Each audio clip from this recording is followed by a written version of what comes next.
So, yan mga paps. Ayan si Tiger, ayan. Pag ako mga paps galing sa service, tapos hihiga dito, ayan, magpapahinga. Gagawin niya Tiger mga paps, ayan.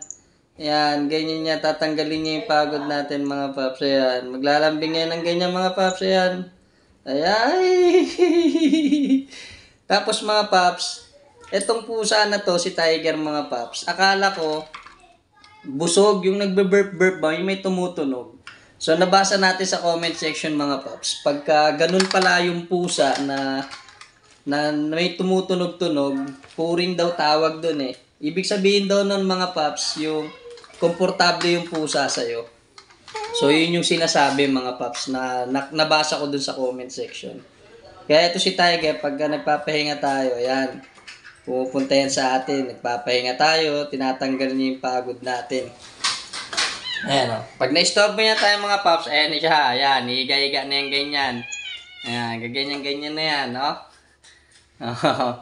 Ayan talaga si Tiger mga paps. Ayan o, Tiger yan. Tiger! Ayan lang mga paps ha. Tiger talaga natin to eh. Tiger talaga natin to.